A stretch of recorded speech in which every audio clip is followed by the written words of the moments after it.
Entonces, la plática, como es muy breve, me voy a enfocar en mi línea de investigación, que es la genética evolutiva, pero voy a hablar en específico de aplicaciones de la genética evolutiva en estudios de conservación y su potencial para aplicación en el desarrollo de agricultura sostenible y manejo de recursos de forma sostenible. Entonces, para empezar,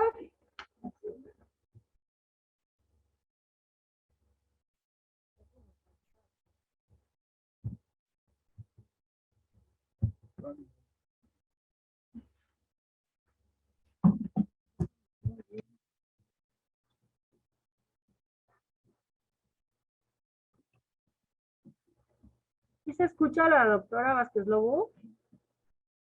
Voy a prender para... Sí. okay. Para empezar, quiero hablar de la genética evolutiva. La genética evolutiva es un campo muy amplio de estudio que se enfoca en el análisis de la variación genética para estudiar la evolución a distintos niveles, desde genomas, poblaciones y especies. ¿Sí? La genética evolutiva podemos englobarla en 4 grandes grupos de análisis. Entre ellos hay interacciones, no es que se hagan en específico análisis de un tipo o de otro, sino que hay interacciones entre todas estas aproximaciones. Son distintos marcos conceptuales que podemos englobar, por ejemplo, en la evolución molecular, que es el análisis de los cambios a nivel del ADN o a nivel de los genomas completos, es decir, qué tan rápido cambian las secuencias del ADN, cómo se duplican los genes, cuántas copias hay de cada familia multigénica, etc. ¿Sí? Tenemos otro grupo de análisis, que son los análisis que se enfocan en las poblaciones, donde básicamente usamos la genética mendeliana para analizar la evolución de poblaciones a través de la genética de poblaciones, la genética cuantitativa y la filografía. Una aplicación ampliamente usada de la genética evolutiva es la inferencia filogenética, la cual se puede usar a su vez para analizar la evolución de caracteres morfológicos, la evolución de distribución de poblaciones, de especies y las tasas de especiación. Y finalmente, en el siglo XXI llegó el campo de la genómica y la transcriptómica, el cual ha alimentado muchísimo a los otros campos, es decir, ya se hacen filogenios con genomas, se hace genómica de poblaciones, genómica cuantitativa, y ya se han evaluado tasas de evolución ya a nivel genómico y con la ayuda de los transcriptomas. Pero la llegada de estas herramientas de genómica y transcriptómica también ha generado nuevas aproximaciones que nos han permitido hacer inferencias de, por ejemplo, qué genes están involucrados en la evolución morfológica de caracteres ya sea cuantitativos, caracteres diferentes entre especies, y también nos ha permitido ahora detectar regiones específicas del genoma que están asociadas con la adaptación al ambiente. ¿Sí? Entonces ahora podemos hacer asociación entre variación genómica y variación ambiental. Y de esa manera detectar adaptación local. Ok. Entonces, para hablar de esto me voy a enfocar en 3 estudios rápidamente, 2 que ya están muy avanzados y un tercero que apenas vamos a iniciar. No voy a explicar mucho aquí para terminar rápido con esto. Vamos a empezar hablando de cómo la genética evolutiva se puede aplicar para la conservación, en lo que se conoce como la genética de la conservación. La genética de la conservación se enfoca en analizar la diversidad genética, la variación genética, sobre todo a nivel intraespecífico, es decir, dentro de las poblaciones y entre poblaciones. Entonces, a través de la caracterización de la diversidad genética podemos saber qué tan variables son las poblaciones, qué tan diferentes son las poblaciones entre sí, cuáles son los efectos de los sistemas reproductivos en la variación genética y así determinar el grado de vulnerabilidad de las poblaciones, es decir, aquellas poblaciones que tienen poca variación, pues tienden a estar más cerca de la extinción, ¿sí? Y sobre todo, tomar en cuenta qué tan diferentes son las poblaciones, qué tanto flujo génico hay entre las poblaciones para poder delinear programas de conservación. En este caso, en este estudio, por ejemplo, hicimos la genética de la conservación de 2 especies de pinos piñoneros que se distribuyen en la península de Baja California. Generalmente pensamos que si una especie, sobre todo de pino, tiene una distribución muy restringida, para nosotros esto es una distribución restringida, esta es la península y estas son las poblaciones en donde encontramos Pinus quadrifolia y Pinus californiano. En este caso, pues podemos suponer que con esta distribución tan restringida y con poblaciones fragmentadas, a lo mejor estos pinos están en riesgo de extinción. Analizamos la variación genética, o ya podemos decir que es a nivel genómico, porque analizamos cientos de genes a lo largo de todo el genoma y encontramos varias cosas. Para empezar, la diversidad genética no es tan baja, es decir, los pinos sí parecen han mantenido una buena diversidad genética. Hay poca diferenciación entre especies, eso lo digo, entre poblaciones, eso lo podemos saber a través de estos análisis de estructuras, pero encontramos algo que sí puede ser preocupante, es decir, a nivel de variación y de estructuración no vemos problemas, pero encontramos lo que se conoce como el índice de fijación con valores negativos. El índice de fijación es un índice de qué tan endogámicas son las poblaciones, y aunque en general siempre hemos pensado que la endogamia es mala para las poblaciones, en años recientes estamos detectando que también la exogamia puede ser un problema para las poblaciones. ¿Por qué podría ser un problema para las poblaciones? Bueno, entonces este valor negativo quiere decir que los pinos son principalmente exogámicos. Entonces, ¿por qué podría ser negativo? Pues quiere decir que para que una población se mantenga saludable, necesita tener tamaños muy grandes, porque lo que nos está diciendo este valor es que a los pinos no les gusta reproducirse con sus parientes, necesitan reproducirse con otras familias, ¿sí? Entonces, para mantener esa diversidad y que los pinos se sigan reproduciendo, necesitamos conservar a todas las poblaciones y mantener tamaños grandes de las poblaciones. Afortunadamente, este tipo de pinos aparentemente en el futuro les va a ir bien.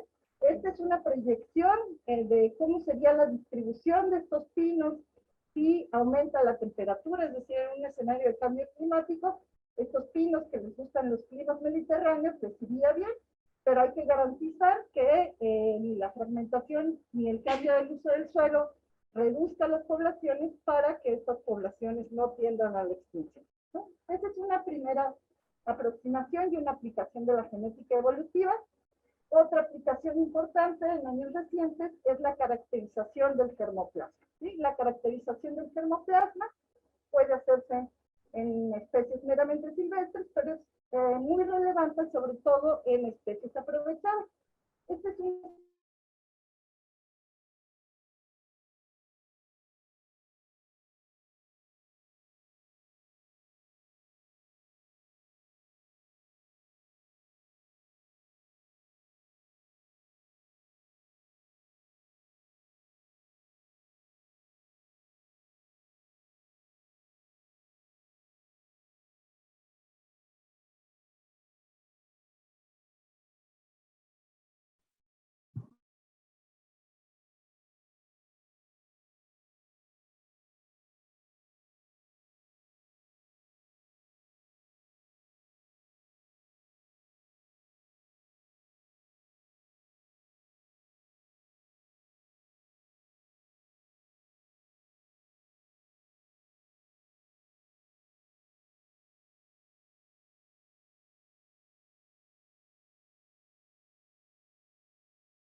Se fue el internet aquí. No sé si Iris puede compartir la presentación de la doctora y ella sigue hablando aquí.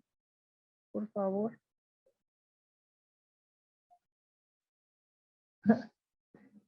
¿Quieres oír o solo ver? Ya regresó. Ya regresó. Aquí sigues hablando y aquí te presento como la presentación.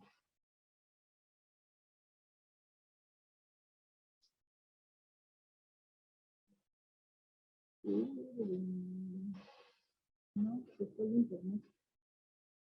Pues, Iris, tú puedes presentar el de la doctora y si quiera que los escuchen en las redes sociales. Aquí no hay internet. Sin conexión.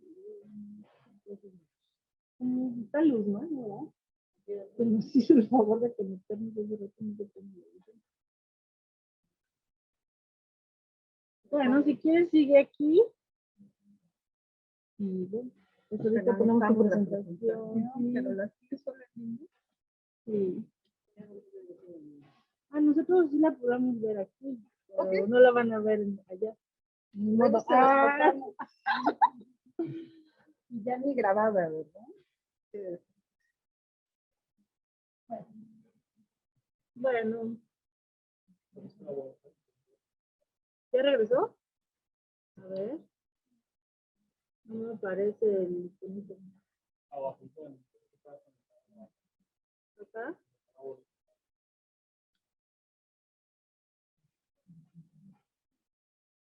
Porque me dice conectarse automáticamente. No hay internet.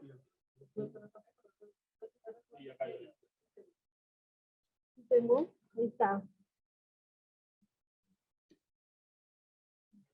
Sí, se puede.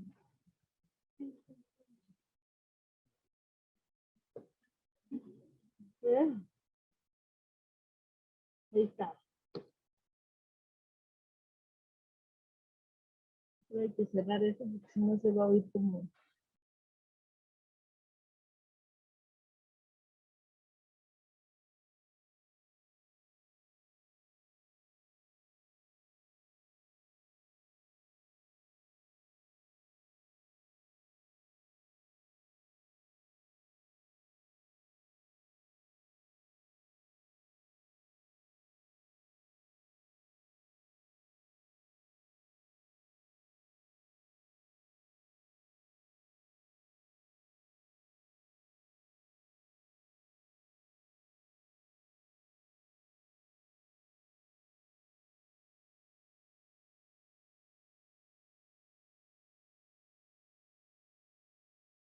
¿No? Ahí está. Sí, creo que sí, porque Era para que vayan recordando. Perfecto, muchas gracias. A ver, ok, bueno.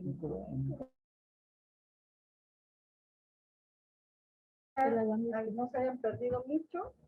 Bueno, vamos a regresar aquí. Entonces, una de las aplicaciones de la genética evolutiva es la caracterización del germoplasma, lo cual permite, por un lado, tener herramientas para... ¿Los insectos se estresan? Sí, los insectos al igual que nosotros se estresan. Evaluamos una población de libélulas de la especie Pterina americana ubicada en Tehuixtla, Morelos, y encontramos que el color de las... Pues simplemente científicos, de saber cuál es el efecto de la domesticación, es decir, qué es lo que ha pasado durante la domesticación con los caracteres fenotípicos, con la variación.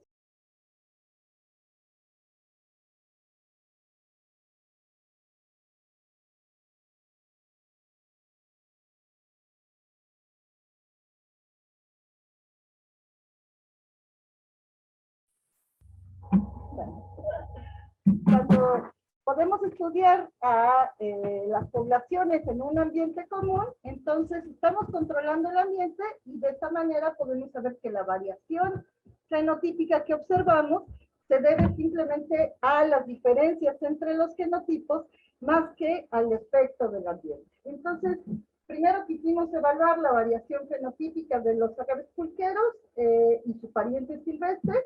Aquí vemos estos dos son los dos pulqueros. El verde se utiliza más para fibras y el manso, el verde se utiliza más para la extracción del aguamiel y el pulque, y el agave manso se utiliza mucho, un poco más para fibra.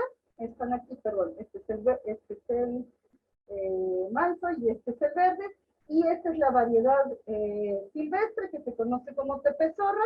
vemos que el agave silvestre tiene más hojas, entonces sabemos que durante la domesticación se ha favorecido un crecimiento más lento de la planta, lo cual favorece que las pencas sean mucho más grandes, el radio de la planta sea mucho más grande, pero se producen menos hojas, ¿no? Entonces, en el caso de los silvestres, se producen hojas mucho más pequeñas, pero menos masivas, y que crecen mucho menos, mientras que en los domesticados encontramos esta selección de caracteres en favor de pencas mucho más grandes y sobre todo la estructura que se forma para contener el aguamiel es muchísimo más grande, obviamente, en las variedades cultivadas.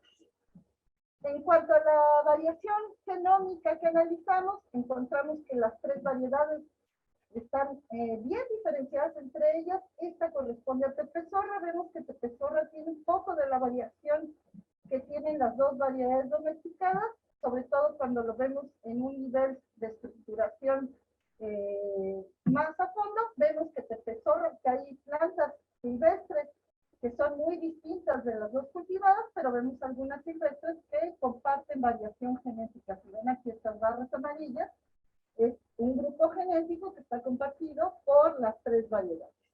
Encontramos que, como es esperado, las variedades domesticadas tienen un poco menos de variación, aunque mucho más variación de lo que esperaríamos, ya que como son plantas clonales, siempre tenemos la idea de que vamos a encontrar muy poca variación. Cuando hay un evento de domesticación, la domesticación ocurre a partir de pocos individuos, entonces ahí generalmente se generan cuellos de botella. Y extrañamente, tanto aquí, que lo observamos en Salviana, como en estudios que están hechos en Tequilana, la variedad de los agaves cultivados es muy alta. Y esto se debe a que las poblaciones a partir de las cuales se está haciendo la domesticación son muy grandes, es decir, no fue a partir de unos cuantos individuos, sino que se ha hecho la domesticación a partir de poblaciones muy grandes, y aunque la reproducción clonal se ha mantenido, digamos, esa variación ancestral también se ha mantenido a través de las generaciones. Algo interesante que encontramos es que como rumor se dice que los agaves más grandes son poliploides, es decir, que tienen más copias de los cromosomas, y nosotros descubrimos que en realidad el agave silvestre también es poliploide, es decir, que no podemos decir que el gran tamaño de los agaves pulqueros se debe a la ploidía, eso se acaba de desechar. Entonces debe haber otras características genéticas asociadas con el tamaño. Y otra cosa interesante que encontramos es que pues aparentemente Verde y Manso tienen un ancestro común, es decir, que de un ancestro domesticado intermedio entre los silvestres y los domesticados derivaron estas dos variedades posteriormente.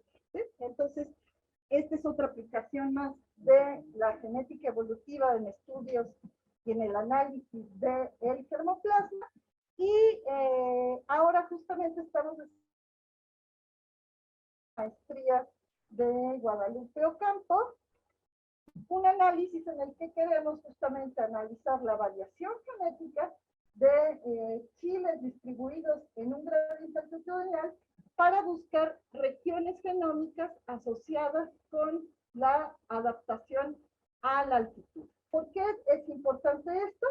Porque sabemos que el clima es muy cambiante y se ha observado, la FAO ha recomendado que se busquen estrategias para que los cultivos, para encontrar cultivos con adaptación local, ¿sí? Entonces, se ha visto que pues es mucho más efectivo y mucho más productivo tener cultivos adaptados a distintos ambientes para mejorar la producción y reducir los costos. Entonces, esta recomendación ya se ha hecho para buscar cultivos específicos para distintos ambientes. Entonces, en este contexto, estamos analizando la variación genómica de los chiles en un gradiente altitudinal para buscar asociación entre la variación genética y las variables ambientales, y de esta manera seleccionar cultivos con adaptación. ¿Sí? Entonces, creo que eso sería todo. Aquí nada más quiero